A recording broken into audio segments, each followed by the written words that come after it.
Shock opening. Mercedes drops $90 million bomb. Mercedes-Benz just did something that the entire tennis world didn't see coming. $90 million. That's right, $90 million over 7 years. That is the number Mercedes just paid Coco Gauff to become their global representative. And you know who is completely unhappy about this? Aryna Sabalenka. Listen to this story, because it's not just about a typical endorsement deal. Not at all. This is about power, respect, and a huge company like Mercedes sending an extremely clear message to the entire tennis industry. And Sabalenka? She just watched it all unfold right in front of her. But here is the most interesting part.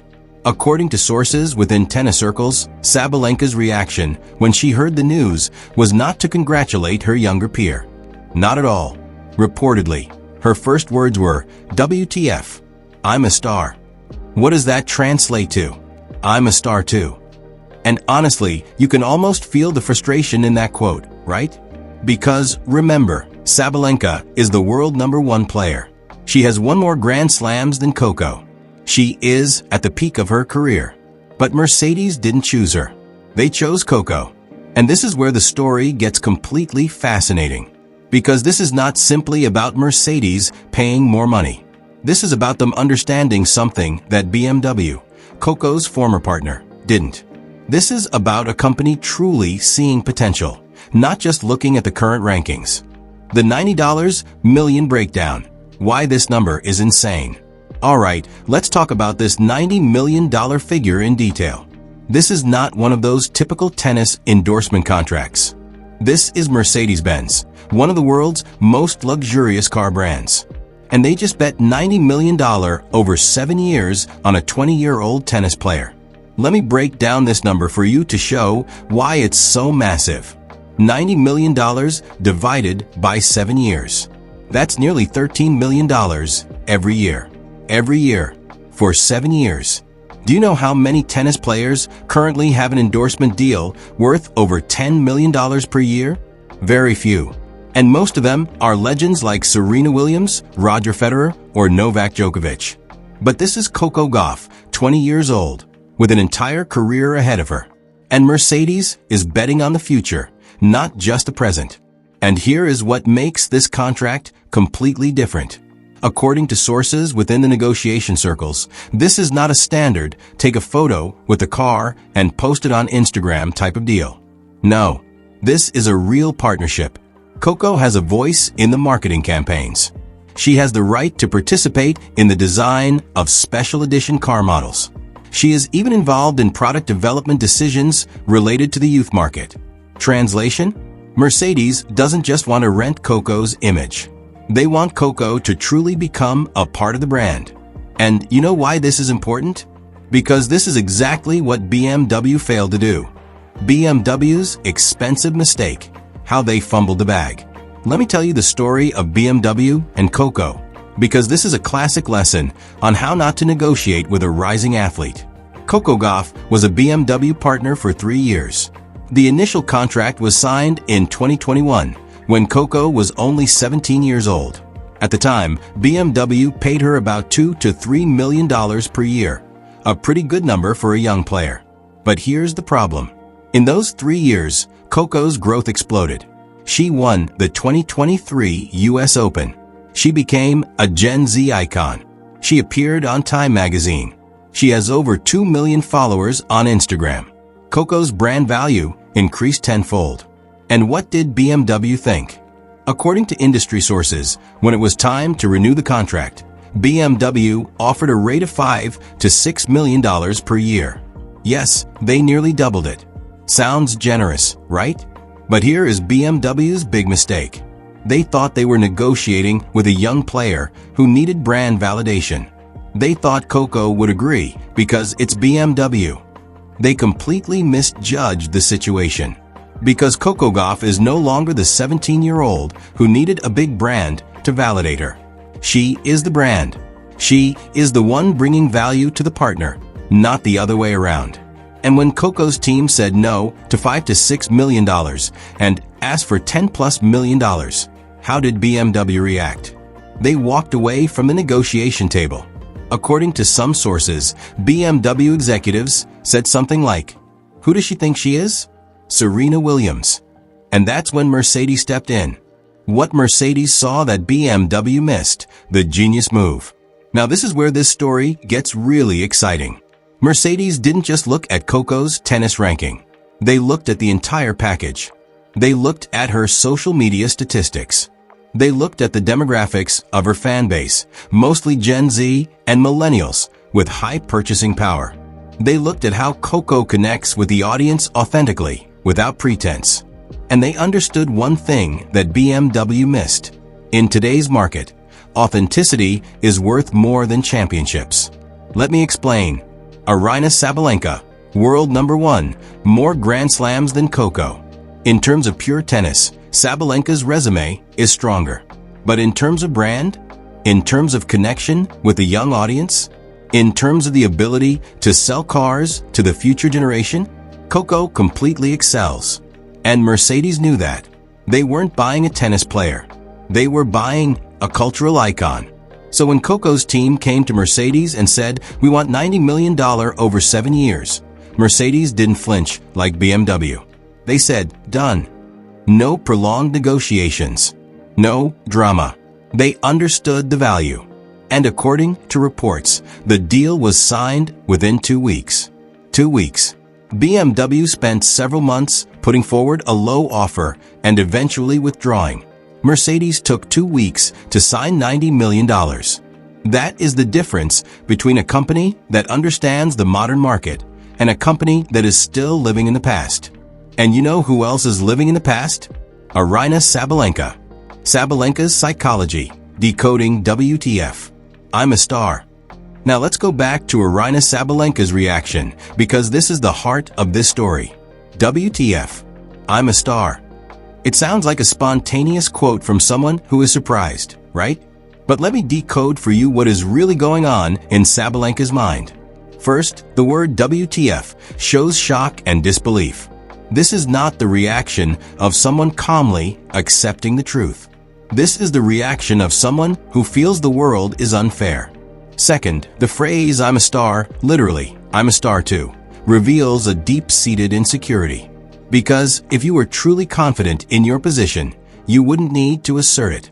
When someone says, "I'm a star," it often means they are feeling under-recognized. And you know what?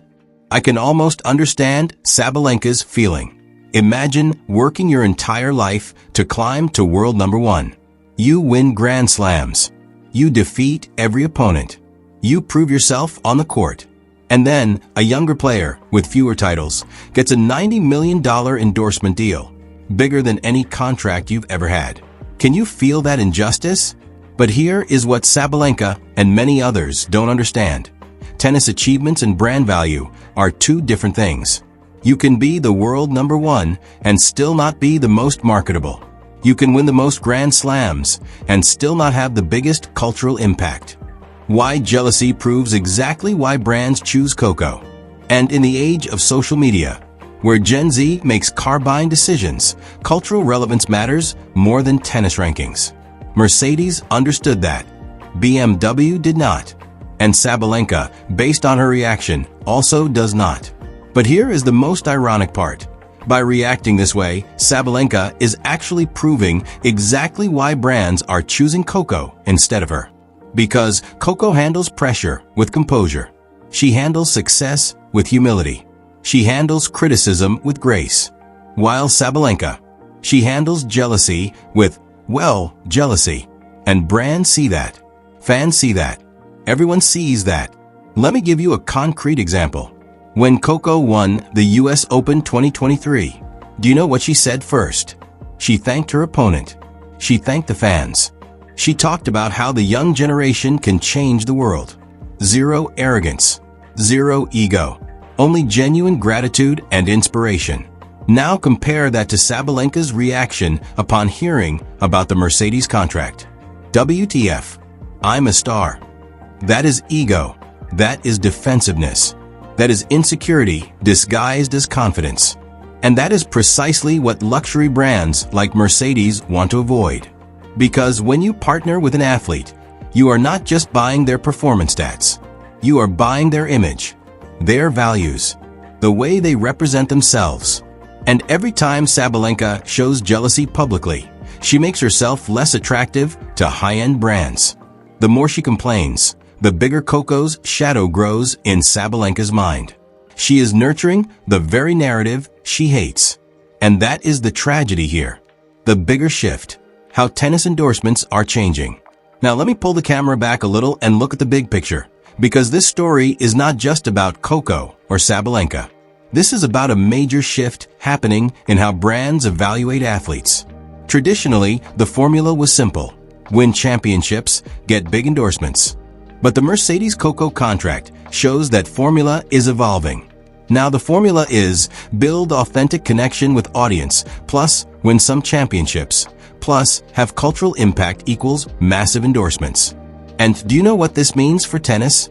It means that players like Sabalenka, amazing on the court but with less cultural connection, will have to rethink their strategy if they want the big contracts. It's no longer enough to just dominate on the court. You have to dominate in the hearts and minds of the fans. And here is the absolutely fascinating thing. Coco understood this since she was 15 years old. Do you remember when Coco first hit the spotlight at Wimbledon 2019? She defeated Venus Williams, and immediately after, she said incredibly mature things about respecting her elders. She didn't just win, she won with grace. And she has done that consistently for the past 5 years.